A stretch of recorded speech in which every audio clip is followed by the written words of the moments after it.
So what we have for you here is an example of lime plastering. We have the plaster that we knocked up earlier on, which is a lime putty mix that's been haired, ready for application on these laths. The laths are made out of larch ribbon battens, and here we have a modern lath, and this is a historic lath. This probably dates from around about 1790, I think it is. I think it's from Kennington. And you can see how fine the earlier laths are. This is, as I say, in larch, and these are in oak or in chestnut, but they're still made in the same way, and that is that they're ribbon battens, and that is to say they've been split with the grain. So if they're split with the grain, they stop beetle infestation because the grain is quite hard for the beetles to eat through. The Victorians used sawn laths. They thought it was a great idea to have machine laths where you kind of cut them all to a regulated size, but it means that you cut through the grain of the tree, and you expose the soft parts as well as the hard, and that's where the beetles get in. So we find that there's an enormous amount of woodworm damage to laths which are Victorian, and we find hardly any at all in Georgian laths. And the way they made them is that you would start off with a plank of larch, such as this, and then you would use your froe, which we have here, which has got the blade on the underside, and you set your froe out and you hit it with a mallet, and you move it to and fro with the grain of the timber to make sure that it splits evenly right the way down the length of the timber. And obviously you get different sizes. These are particularly long ones, and you want them to bridge as many of the joists as possible. And you want to overlap them so you don't get straight joints, ideally. The good thing about working with laths is that, particularly the Georgian ones, which is why they are so valuable, because you can manipulate them, you can twist them, and you can bend them, and they're quite flexible. The modern ones are very rigid. You can't do a lot with them, and that's why these are so valuable. If you're doing an underside of a staircase, you can soak these and you can twist them so that they actually go with the contour of the staircase, and then you can put in a sweeping plaster curve, which is a joy to behold, but it's extremely difficult to do with these modern laths. So here we have a panel which has been set out. This has been set out using studs which have been salvaged. Now we're going to put a base coat on. The first thing we would do is to soak down the laths. Obviously you have to be careful with this, especially if it's somebody's front room that you're plastering in.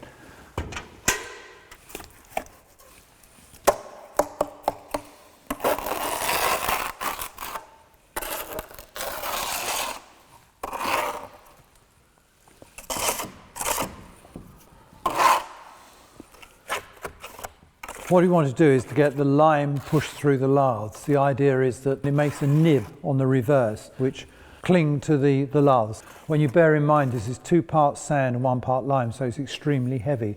So a ceiling could weigh quite easily half a ton.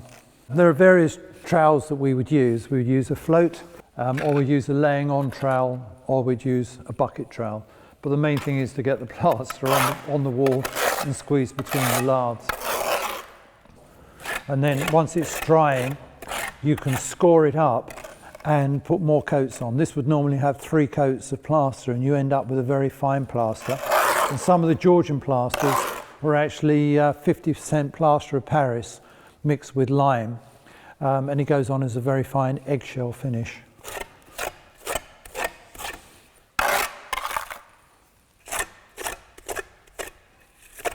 Now if we look on the reverse, you can see how the lime has successfully been squeezed through. Every one of these is a kind of gripping point. So you can imagine that if this is in a timber frame building, for example, there's lots of movement in the construction of the building, and the laths will accommodate for that movement and keep the lime in position. It's got quite a lot of hair content in here, so this will all kind of help to hold it together. This is a very kind of simplistic example of plastering, but once you've got your base coat on of lime plaster and it's gripped behind, you need to rough the surface up so that you can get the second and the third coat to stick to it. You would normally leave quite a distance of time between the two, maybe a couple of days or even a week or so, but you would spray it back down again and then apply another coat. And what you can actually do is this is known as a scratch coat. You can then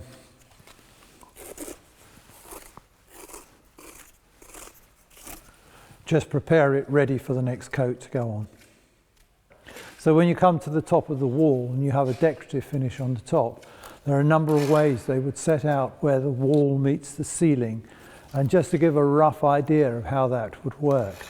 If we were dealing with a building of say 1790, then there's a good chance you'd have the cornice at the top would be made out of plaster, and it would be set out by having a bracket which would be screwed to the studs, and then a series of laths which would be set out at the rough angle of your cornice, and then it would be plastered over.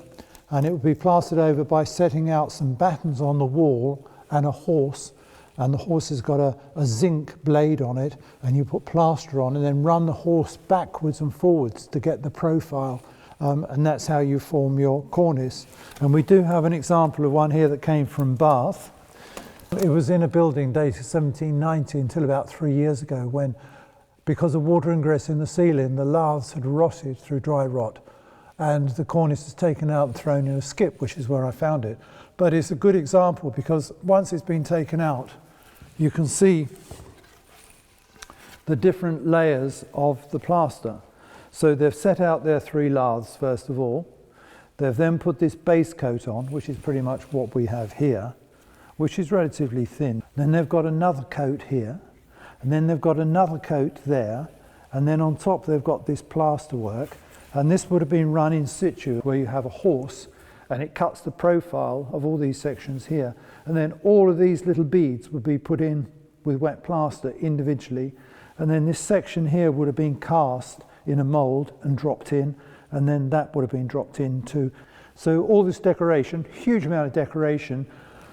But the problem with this is that it wasn't set out correctly, because the laths should really be on an armature which is quite close to the finished edge, and then all the weight is being supported on the laths and on the studs. Here you've got a huge amount of plaster which is just gripping miraculously 3 laths.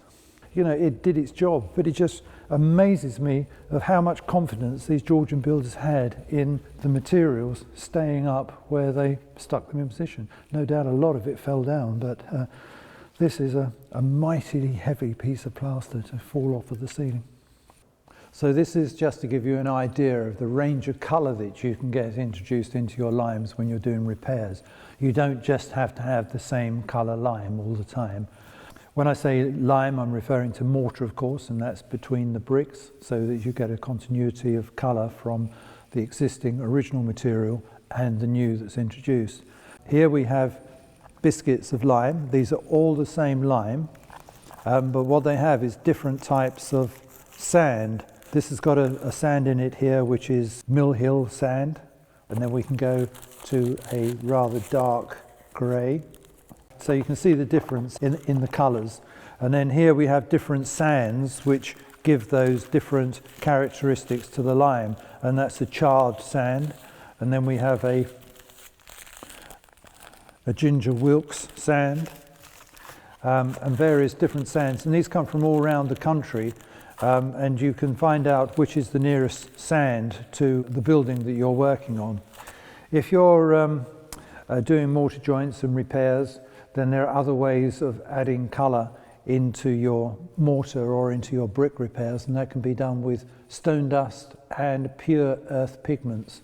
Here we have 3 samples of different sand. So that's a Westrum, this is a Thames estuary sand, and this one is from Cornwall, so this is a Porthcurno sand, so that's got a lot of granite in it. If you're doing mortar joints and repairs, then there are other ways of adding colour into your mortar or into your brick repairs, and that can be done with stone dust and pure earth pigments. We've got Bath stone dust, so that's Bath stone dust, which is slightly yellow in colour, and then we've got Portland, which is pure white, and then we have brick dust, which is saved from all the work that we do when we're doing brickwork. So if we're angle grinding, for example, if we're cutting bricks, we save all the material and sweep it up, and then run it through a very fine sieve and save all the brick dust so we can use that as a pigment and a colouring. And then of course soot, just ordinary soot. From when we're doing chimney repairs, we keep all the material that comes out. We keep the old lime and use that, and we also use the brick dust, and the sulphur is quite amazing on that, which I hadn't smelt it now.